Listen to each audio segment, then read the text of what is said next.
Hey, future CCSPs, ready for a deep dive? Yeah. Today we're tackling a topic that's not just about checking boxes for the exam, Right. but really getting this. It's about how to lock down cloud environments, Yeah. security audits and controls. Yes, exactly. I know audits Yeah. doesn't exactly scream exciting, right? It can sound a little dry. But stick with us. We've got some really interesting twists and turns Yeah, absolutely. that'll help make this stuff stick. Yeah, and it's not just theory. These concepts are really the backbone of what makes a cloud security professional effective out there in the real world. Exactly. So let's jump right in. Okay. Okay. First things first, we got to clear up something that trips a lot of people up. Sure. The whole audit versus assessment thing, Yes. they sound similar, but knowing how they're different, Yeah. that's key. Think of it this way. An audit is like a surprise visit from the fire marshal. Ooh. They're there because of regulations. They got a strict checklist and Mhm. you better be up to code. An assessment, on the other hand, that's more like you doing a walkthrough of your own home. You're checking for hazards, right? You're looking for areas to improve, not because someone's forcing you, Right. but because you want to be safe. I like that. So with an audit, someone's kind of breathing down your neck, making sure you're following all the rules. Yeah. With an assessment, it's more about self-improvement and making sure your security is tip-top. Exactly. Okay. So we've got these audits, right? But who are these people coming in to do the official poking around? Who are the usual suspects when it comes to these audits? Well, you've got your internal auditors, your external auditors, and then you have third-party auditors. It's kind of like a good cop, bad cop. Okay. And then the cop from a different precinct situation. I get. So internal auditors, they're like your organization's own quality control team. Okay. They report directly to the top, making sure everything's running smoothly from a security perspective. Okay, so they're there to help keep things running smoothly, not necessarily get you in trouble. Right, exactly. They're there to help. What about external auditors? External auditors, they're more like those independent investigators. They're brought in from outside the organization, often by, the board of directors or regulators, right? They're there to provide that objective assessment, that unbiased assessment. They're the detectives. Yeah, they're the detectives brought in to solve the complex case. Nobody wants them around, Right. but everyone knows they're needed to get to the bottom of things. Okay, I can see how that outside perspective is important. And then there's the third-party auditors, Yeah. the cop from a different precinct. Exactly. Third-party auditors are typically brought in by an outside organization. Let's say you're working with a major bank, right? They might require a third-party audit to make sure your security practices meet their standards before they'll even do business with you. Okay. So they're not directly part of your organization, but they have a vested interest in your security posture. They're there to make sure you're playing by the rules of the game. Okay, so we've got all these different types of auditors, each with their own motives, their own methods. But wouldn't it be kind of chaotic if they just showed up and started poking around with no direction? Absolutely. That's why defining the scope of an audit, that's crucial. It's like giving those detectives a search warrant, right? Yeah. It clearly states what they're allowed to look for. Oh. Without a clearly defined scope, things can get really messy and confusing. You don't want them rifling through your sock drawer when they should be checking the security system. So how do you determine what needs to be included in the scope of an audit? That's where gap analysis comes in. Yeah, right? got it. Gap analysis is all about identifying those areas where your security falls short. Yeah. Imagine you're building a house, right? You've got this blueprint, but you realize you're missing some crucial components, like support beams or insulation. Gap analysis is like that inspector coming in saying, hey, you forgot about these things, and without them, the whole structure is compromised. So it's like a reality check, highlighting the difference between what you think you have and what you actually have in place. Exactly. And once you've identified those gaps, it's not about beating yourself up, right? It's about using that information to make improvements. Precisely. Gap analysis isn't about dwelling on your mistakes. It's about creating that roadmap for strengthening your security posture. It gives you that clear list of action items, so you can address those weaknesses and build a more secure environment. And I'm guessing this isn't a one-time thing. You don't just fix those gaps and call it a day, right? Absolutely not. Security is an ongoing process. Oh. You need to constantly evaluate and improve your controls, right? Make sure they're actually doing their job. Right. And keeping up with that ever-evolving threat landscape. This brings us to control management, Okay. which is all about ensuring those security measures are effective in the long run. Okay, so it's not enough to just have controls in place. You need to actively manage them, make sure they're working properly, Right. and adapt them as needed. Yeah. So what are some of the key things involved in this control management process? Well, for starters, you need to regularly test your controls. Think of it like taking your car in for regular tune-ups and maintenance. You wouldn't wait till your engine blows up to take it to the mechanic, would you? Definitely not. Mhm. So control testing is about being proactive. Yes, Catching those potential issues before they turn into major problems. exactly. But even with the best controls and regular testing, there will be times when you need to deviate from those standard procedures. That's where a strong exception handling process comes in. Sometimes you need to take a detour to reach your destination safely. Okay, that makes sense. Yeah. But you can't just go rogue and ignore the rules whenever it's convenient. Right, There needs to be a structured process in place for making exceptions. right. A good exception handling process involves documenting the reason for that exception, right? Assessing those potential risks. Yeah. And implementing alternative safeguards to mitigate those risks. Okay, so there's a lot of thought and documentation involved in making exceptions. Absolutely. And what about those alternative safeguards you mentioned? Are those what we call compensating controls? You got it. Compensating controls are like safety nets. They're additional security measures that you put in place. To address the risks introduced by an exception, let's say you have a rule that all sensitive data must be encrypted at rest. Okay. But for some reason, you need to temporarily store some sensitive data in an unencrypted format. A compensating control might be to implement stricter access controls around that data, limiting who can access it and for how long. So you're basically creating a layered defense to Exactly. compensate for that weaker link in the chain. This all makes perfect sense in a traditional IT environment. But I'm guessing things get a bit trickier when we move to the cloud. You're absolutely right. Cloud environments, with their virtualized infrastructure and reliance on third-party providers, Yeah. they introduce a whole new set of challenges when it comes to audits. Okay, I'm all ears. What makes these cloudy audits so tricky? Well, for starters, the scope of the audit expands significantly. You're not just looking at your own systems anymore. Right. You also need to consider the controls in place at your cloud provider, Makes sense. because you're relying on them to protect your data. Right. It's like trusting someone else to watch your house while you're on vacation. Exactly. You want to make sure their security measures are up to par. Exactly. But how do you audit a cloud provider's controls right? Do you send auditors to their data centers? Right. That would be the logical approach. You would think. Yeah. But imagine trying to physically audit the global data centers of giants like Amazon, Microsoft, or Google. Yeah. It's just not feasible. These data centers are spread across the globe, Right. and getting access would be a logistical nightmare. Yeah. I can imagine those companies are not exactly keen on having auditors constantly swarming their facility. Exactly. It would be incredibly disruptive and impractical. Yeah. So how do you even approach auditing in the cloud? That's where SOC reports come in. SOC reports. I've heard that term thrown around. Yeah. But to be honest, it's always sounded a bit mysterious. Sure. Can you shed some light on these mysterious SOC reports Absolutely. and how they fit into this world of cloud audits? Think of SOC reports as a standardized way for cloud providers to demonstrate their security posture to their customers. Okay. It's like a security resume that says, hey, here's what we're doing to protect your data. Trust us. So instead of trying to audit the cloud provider's controls directly, you rely on these SOC reports Exactly. to gain assurance that they're doing things right. Exactly. It's a shortcut to assessing their security. Okay, and these reports come in different flavors, right? Each serving a specific purpose. You got it. I'm intrigued. Tell me more about these different types of SOC reports. Well, you've got SOC1, SOC2, and SOC3, Okay. each focusing on different aspects of security. All right, break it down for us. What's the difference between these three? Let's start with SOC1. This report focuses on controls related to financial reporting.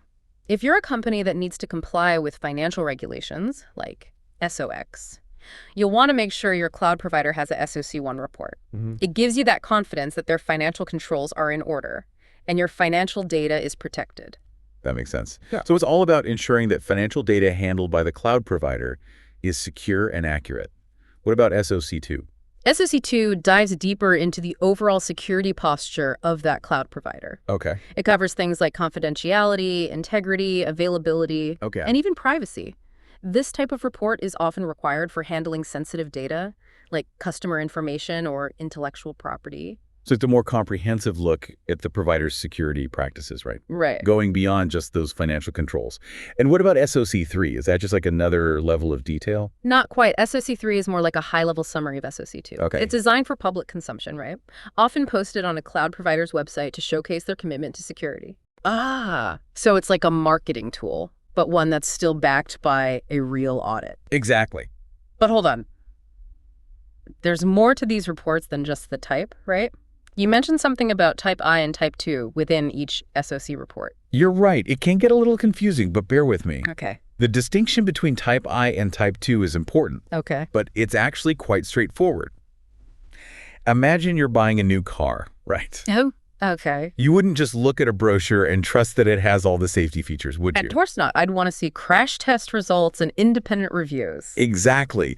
A Type I report is like that brochure. Okay. It describes the controls the cloud provider has in place, Okay. but it doesn't actually verify if they're working effectively. So it outlines what they're supposed to be doing, but it doesn't prove that they're actually doing it. Precisely. That's where Type 2 comes in. Okay. It's like those crash test results. Oh, okay. It not only describes the controls, but it also tests their effectiveness Okay. over a period of time. A Type 2 SOC2 report, for example, would provide evidence that the cloud provider's security controls have been operational for a certain period Right. and have successfully prevented security incidents. Got it. So Type 2 provides more concrete evidence that the controls are actually doing their job. That makes a lot of sense. Right. Okay. And one last thing to remember about SOC reports. They're based on specific auditing standards, which ensures consistency and reliability. In the U.S., it's SSAE 18, and internationally, it's ISAE 3402. These standards provide the framework for conducting those audits Right. and ensure the reports are credible. Exactly. So I'm looking at an SOC report. I should check which standard it's based on Yes. to make sure it meets my requirement. Exactly. Knowing the nuances of these reports can be the difference between making an informed decision about a cloud provider and flying blind. Right. And that's just one piece of the puzzle when it comes to mastering security audits and controls for the CCSP exam and beyond. This is definitely a lot to take in. But I'm already starting to see how all these concepts fit together. We've got audits and assessments, different types of auditors, gap analysis, control management, and now SOC reports. It's like building a house, right? You need all the right materials and tools to create that solid structure. That's a great analogy. And just like building a house, understanding these foundational elements is crucial for anyone pursuing that CCSP certification. It's not just about passing the exam. It's about gaining the knowledge and the skills you need to be a confident and effective cloud security professional. Absolutely. And speaking of confidence, I have a feeling our listeners are feeling a lot more confident about tackling these topics on the CCSP exam after this deep dive. But before we move on to part 2 of our discussion, I want to remind everyone to hit that like button and subscribe to our channel for more CCSP exam prep tips and cloud security insights. We release new episodes every week, packed with valuable information to help you advance your career in cloud security. We'll be right back with part 2 after a quick break. Sounds good. Yeah. Welcome back. Ready for round 2? We're gonna unpack some really important concepts that go beyond just the technical side of security. Okay, I'm all ears. What's next on our cloud security adventure? Okay, so we've talked a lot about audits and assessments and controls and even those mysterious SOC reports. But here's the thing. All of that is just the tip of the iceberg. The real magic happens when you can shift from a reactive security mindset to a proactive one. I'm sensing a big aha moment coming on. What exactly do you mean by proactive security mindset? Okay, so think of it this way. Reactive security is like playing whack-a-mole.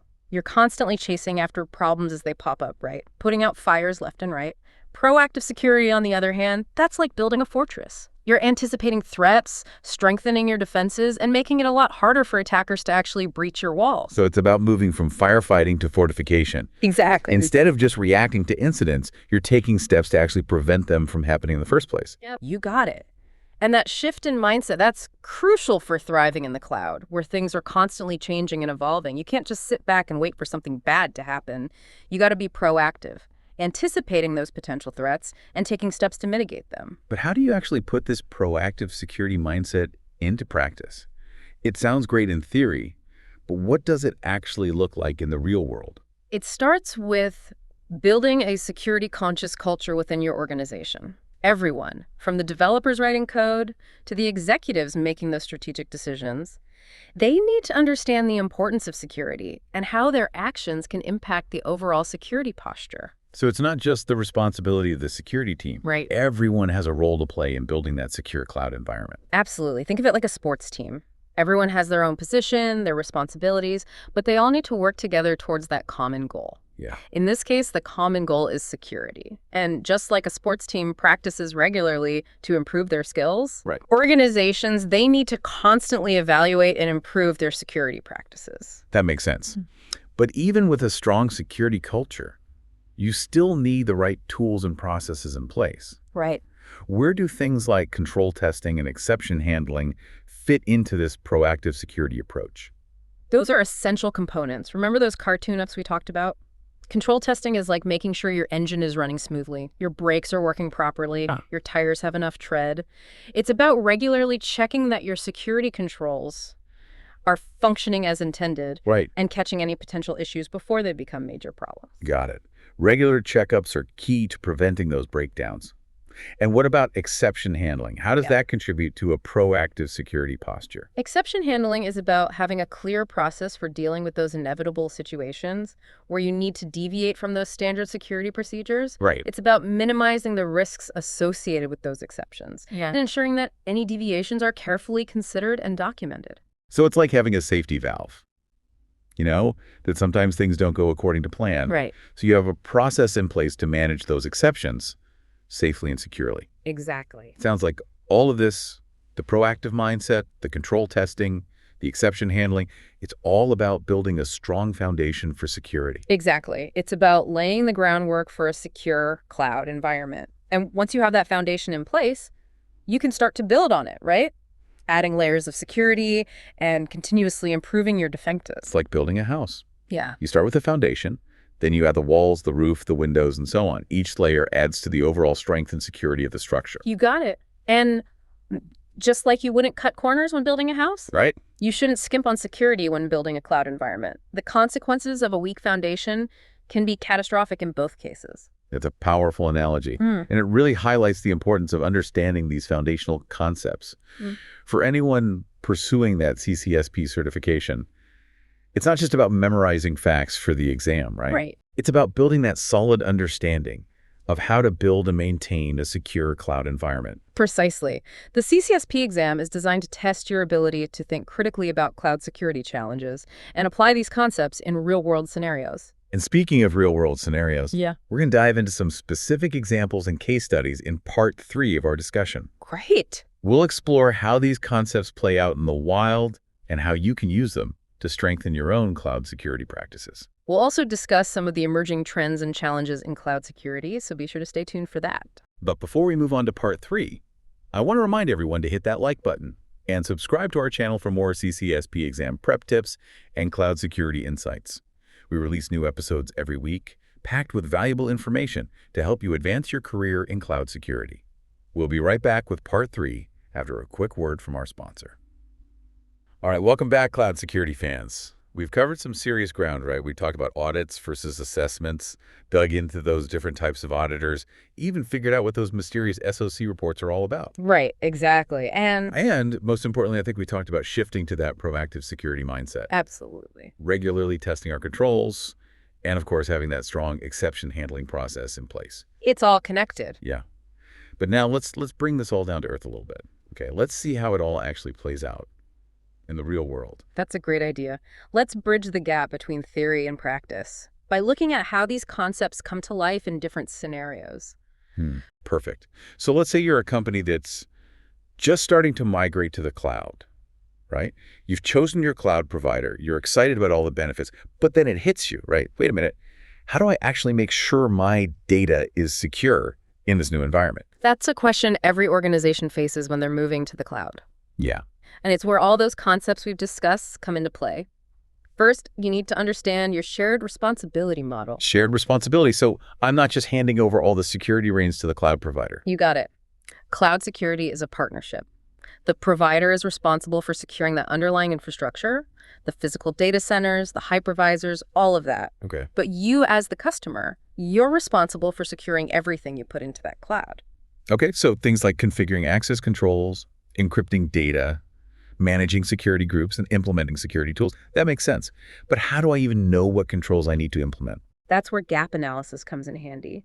You need to compare your current security posture to the requirements of your chosen cloud environment. Look for any gaps or weaknesses that need to be addressed.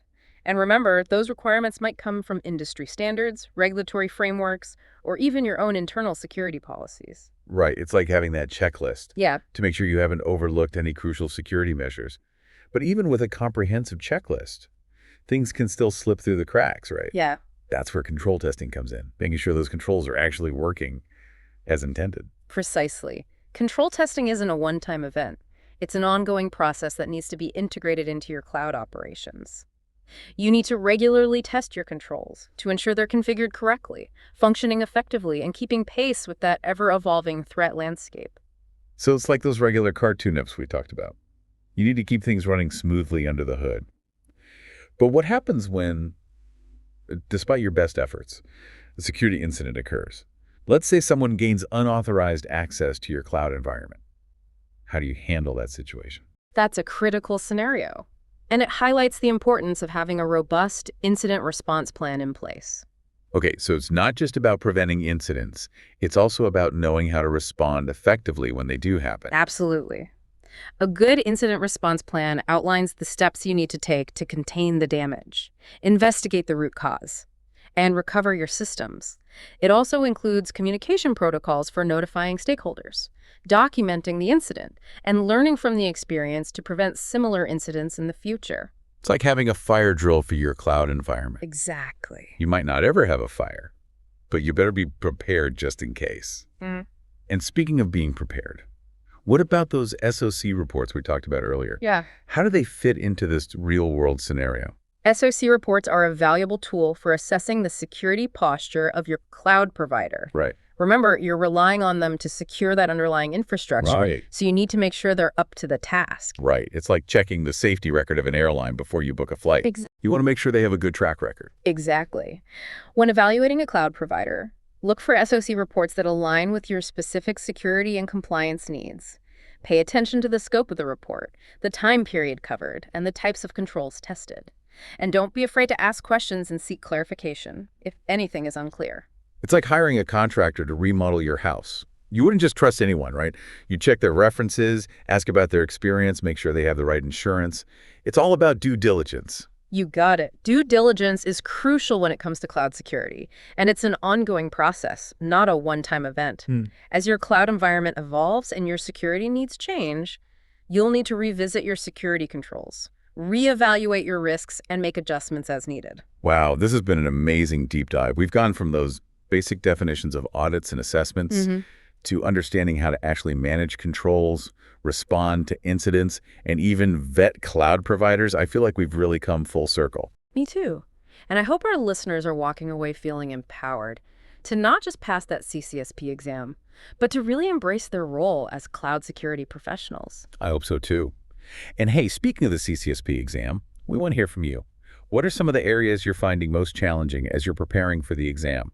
Drop your questions in the comments below, and we'll do our best to answer them in future episodes. Absolutely. And if you enjoyed this deep dive, be sure to hit that like button and subscribe to our channel for more CCSP exam prep tips and cloud security insights. We're here to support you every step of the way on your journey to becoming a certified cloud security professional. Until next time, keep learning, keep exploring, and keep those cloud environments secure.